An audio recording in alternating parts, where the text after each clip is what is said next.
Right now, we'll be joined by Okpe, who will be giving us details on what's trending. Okpe. Good morning, Dr. Abati. How are you? I'm good. Good Happy to have Friday, you. Thank God it's Friday. I see you're excited. Yes, I'm excited. There are plans for Friday. Well, I don't know. Do you have plans? No, you told me about some plans you have. No secrets. No Why secrets. Are you dismissing me like an animal? How are you? Good morning, Adesa, you look lovely. You both look like you're matching, but now I see your color is different. Yeah. Yeah, all right. No, I don't want to match with Adesua. Why? You know Adesua, you know. She's the royal princess. A queen, wait. Oh, queen. Okay, don't royal. believe him. The level don't change. Don't believe. As Nigerians, you say. Don't believe them. Good morning, Rufai. How are you? Very well, thank you. That was a brilliant interview you conducted just now. Well done. Congratulations. Thank you so much. Thank you so much. You're looking brilliant as always. Thank you. Yeah. Well, good morning to you viewers. We begin What's Trending with reactions by many Africans on Twitter who have expressed outrage at the British Broadcasting Corporation over its coverage of the coronavirus pandemic in Africa. On Thursday, the verified Twitter handle of BBC Africa posted a story with the headline linking the low death rate on the continent to poverty. The caption read, "Coronavirus in Africa. Could poverty explain mystery of low death rates?" While some Africans took to Twitter to accuse the BBC of propagating harmful stereotypes about the continent, others tagged the headline racist while questioning the motive behind the story. Let's take some tweets. Well, Nigeria's former Minister of Education, Obi Ezekwesili, wrote at BBC Africa, "What's this? What branch of the science of global pandemics is this blatantly pejorative? I can't imagine that your editor approved this headline. Do better, please." Ugandan journalist Walter Mowesigie wrote, "Dear BBC Africa, Africa has scientists, highly qualified, just like the rest of the world, who adequately advise us natives on the best practices. Poverty is a global challenge. Otherwise, the poor in the United Kingdom will be non-existent by now. Shame on you." Well, the BBC has now changed the headline. On Twitter, the caption reads, "The headline and article have been updated to better reflect what the scientists said. It was not our intention to cause offense." You know, this is the second time this week, actually, that the BBC has, come under fire with their headlines. And also, the reporter, I believe his name is Andrew Hardin, he has stood by his reporting, saying that he didn't mean to cause any harm. Basically, in his report, he's talking about what the experts have been saying about the coronavirus pandemic in Africa. But the headline is absolutely absurd. There was no reason for the headline to be, and it had nothing to do with poverty, really. What the experts were saying was the fact that, the communal space, the lack of, social distance and how hard it is to achieve that in Africa, and all of that could contribute to the, the low death rates in Africa. Do you remember when Melinda Gates talked about seeing dead bodies on the street? Everyone has been talking about, the reason why. Doom and gloom for Africa. Exactly. And so, this is really why people are outraged. And the BBC, I'm glad that they have changed the headline, but the Africans are really upset. How long will you apologize for, Yes. mistakes like this? I would like to say it's a mistake. But even though the reporter is standing by it, and I think that it's time that they call an editorial meeting with the BBC Africa branch and really take a deeper look at what exactly is going on. You mentioned it the second time this week, yes, because they referred to the AFDB president, our very own Akiwumi Adesina, as a flamboyant, president of the. In fact, they called him the chairman of the AFDB, and then they corrected that to say it's the president. Just because he wears a tie and fancy suits doesn't make him flamboyant, And then I read that story. It is true that we do not understand, the dynamics of why we are having low death rates in Africa. Scientists have not been able to pinpoint why, despite this doom and gloom they've predicted. But to now say that poverty is the cause, then we should have been seeing deaths across the world as a result of poverty, because there's poverty everywhere, not just in Africa. It doesn't make any sense. For me, it's beyond the headlines. Even the story itself. Story didn't make any sense. Well, I read the story. I did like the story. I mean, there were a lot of experts that were talking about, what could be the possible reason why we're having these low death rates. I think they're saying, if you're saying that we are living in close communal space, then you should be saying perhaps we have grown immunity. And that's why they're saying, could that be the opposite reason? Could that be the reason why? Could opposite be the reason why? That's what they're saying in the article. Yeah. For me, the first issue is nobody should judge a story by its headline. And nobody, just as nobody should judge a book by its cover. Andrew Harden, the BBC correspondent who anchored the story, is arguing that he stands by his story because he's trying to test a hypothesis. And if that is his objective, I think in a sense he has generated a useful conversation about how the continent of Africa stands in relation to COVID-19. Obviously, Africa has defied all expectations, all known hypotheses. The fear originally, as indicated by Melinda Gates, whom you quoted, is that Africa will end up like Ecuador and that there will be bodies on the streets.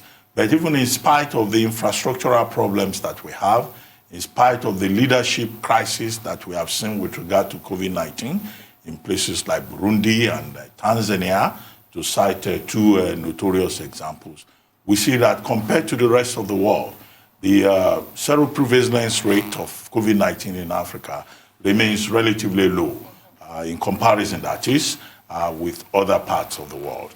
Now, the question that the correspondent has raised about poverty, what comes to my mind is a report that was released, I think, just about a month ago by the Center for Infectious Diseases and Control in the United States. That's the body that is led by Dr. Anthony Fauci. And in that report, they had also tried to make sense of why some parts of the world are worse off with COVID-19 than others. And the argument in that particular research piece, which I think was published in the Science Journal, was simply this, that look, certain parts of the world that have been exposed to viruses in the past, or even to common cold, that the people in those regions have developed some kind of immunity against COVID-19, making it easier for them to either be asymptomatic or to recover better, or not to come down with the virus. And their explanation is that, look, there's something, according to them, called T cells.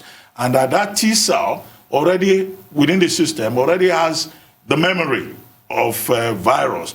And that immediately, the red blood cells would resist any kind of immunization. And the question that was raised at that time was the question, could this be the reason? Could this be the explanation for the low infection rate in Africa? Some African scholars, from Central and Eastern Africa, have also done research papers to try to explain, and their findings are not too far away from that same paper that I'm quoting from the Anthony Fauci Institute, if I may use that phrase. So there's a lot that we do not know about the virus yet, and both scientists and the analysts and journalists are trying to find an explanation. The third leg of this issue is the racism that the BBC has been accused of, either in relation to coronavirus or in relation to other issues affecting Africa. But again, the fourth leg of it will be common sense. Ordinarily, you would think that if people are poor, they will be more vulnerable. In Africa, we don't have the health infrastructure. Many communities in Africa don't even have access to water. If you say washing of hands is an issue, look at how water has become politicized, even here in Nigeria. So, but I think the issue is about all of us should focus more on what the science tells us, rather than what race or color suggests to us. Yes, Rufai, your take on the story? My take are twofold. Number one, good for all the Nigerians complaining, and I say good for them because I mean, it's so easy for Nigerians to compare our own local journalists with the BBC journalists. So good for all of you. All of you, good for you. Naifituna. Yes, that's what I would say first. And they know why I'm saying this. Because when they're going to open and their thoughts on Nigerian journalists, that's the benchmark is the BBC. Yes, they can't go no wrong. We are not trained, idiots. All sorts of abuse raised. Good for you. The second part is this. The empirical talk about science. And let's not forget that science has many postulations. I mean, what's the purpose of science? Science is, critical thinking, analytics, and all of that. But when you put in that critical thinking and analytics, it might bounce back without people understanding the full context of the story. And I'm going to say, what the guy should have talked about there was the fact that, one, maybe due to prevalent poverty, a lot of people are on, limited diets. They are not obese. And co-mortality is not the norm, so people can't calm down. But, because of the historical look down on African syndrome, he just blanketly says poverty. Yeah, you can cite poverty as it relates to the diets and the nutritional requirements of people. Because that was even the first point cited. There are a lot of people in this area, we don't have too much case of obesity and the likes and things like that. That was also a scientific point cited. But it's just because of the mindset, the way he delivered the message makes everything wrong about it. And it speaks volumes. And I'm not surprised. Well, Rufai, I think you need to read the article. I think the article was well documented. I don't think it had nothing to do with the headline. It was a lot of different experts talking about the reason why. I read the article to the letter. All right. Audrey, I read the article to the letter. This will have been the way he will have reported it, not using that as a front line. I mean, the headline was the issue. The headline. I know when people want to do things against you, they cite sources now. I don't know if you get the drift, Oji. They will cite sources. They will cite all sorts of sources. But the motive, we know. We know what the motive is. That these people still look down on us as Africans. I agree with you on that aspect. I do agree with you on that aspect. But I think that the report was really all about trying to explain what the experts have been talking about for months since the virus. They will cite sources, but it's the way they connect the dots. All right. All right, let's take another story. The 22-year-old Kano musician, Yahaya Sharif Aminu, who was sentenced to death for blaspheming Prophet Muhammad, has filed a notice of appeal before a Kano State High Court. Sharif Aminu was sentenced to death by hanging by an upper Sharia court on August 10th and was given 30 days to file an appeal. In his notice of appeal, the musician said the Sharia law, which formed the basis of his conviction, was illegal, unconstitutional, and undemocratic because the alleged crime of blasphemy does not exist in the Constitution of Nigeria. Meanwhile, the Kano State Governor, Abdullahi Ganduje, had expressed readiness to sign the death warrants once the 30 days had lapsed. Well, Mr. Governor Ganduje, I'm so glad that the musician has gone ahead to file his appeal. And, hopefully this will stall the process of, whether or not Governor Ganduje will sign the death notice.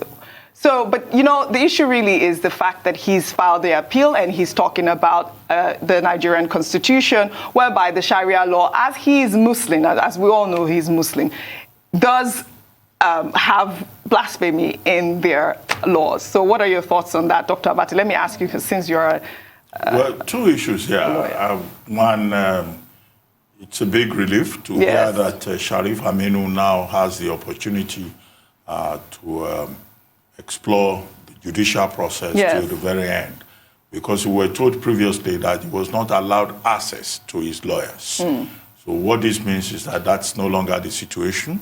He has been granted access to lawyers.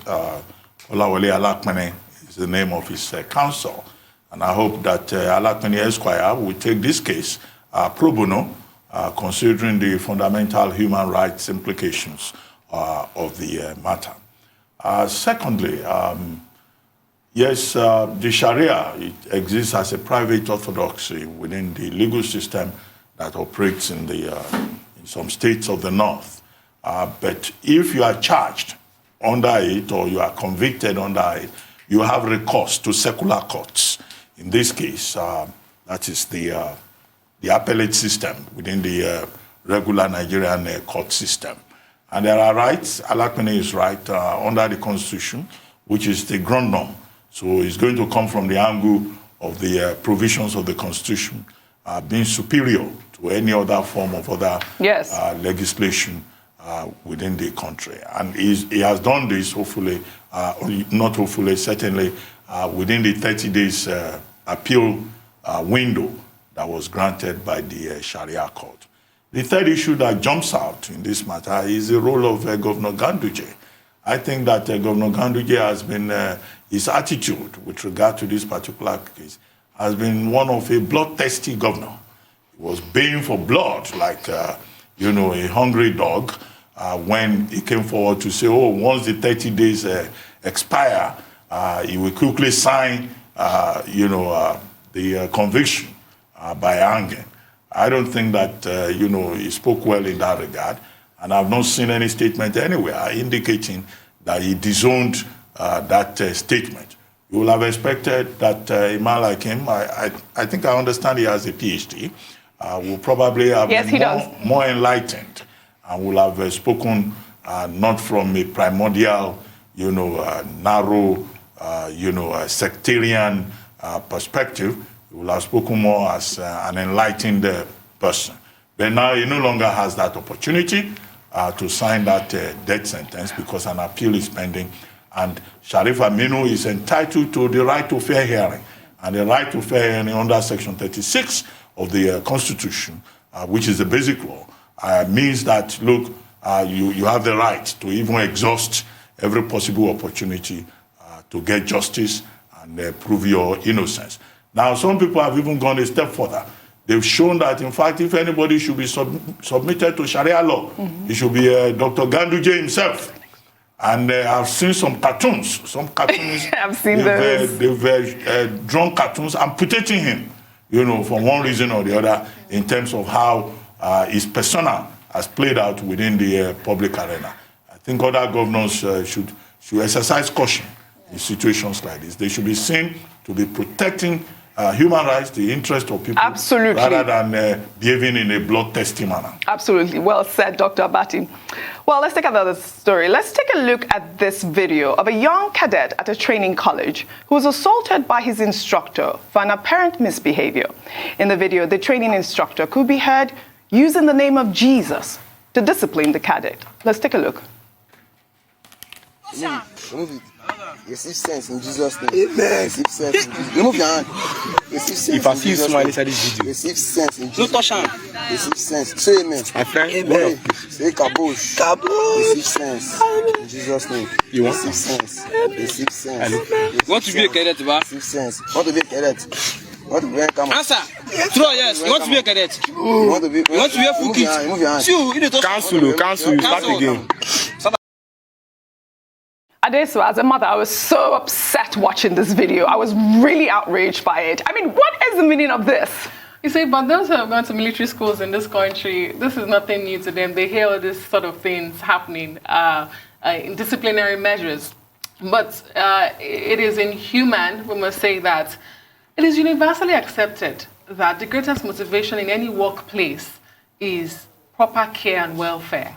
But time and time again, we see that the men and the women of our security agencies, especially the police, go through these inhumane training conditions or workplace.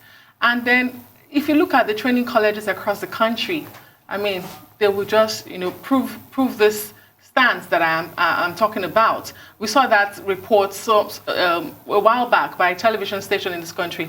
It was deplorable. So they go through this training, these inhumane conditions, and you push them to the society. Yes. So it is little wonder we see the aggression, the ill treatment they pass on to the public they're supposed to protect, because this is what they've gone through. Absolutely. I mean, it's bad. It's horrible.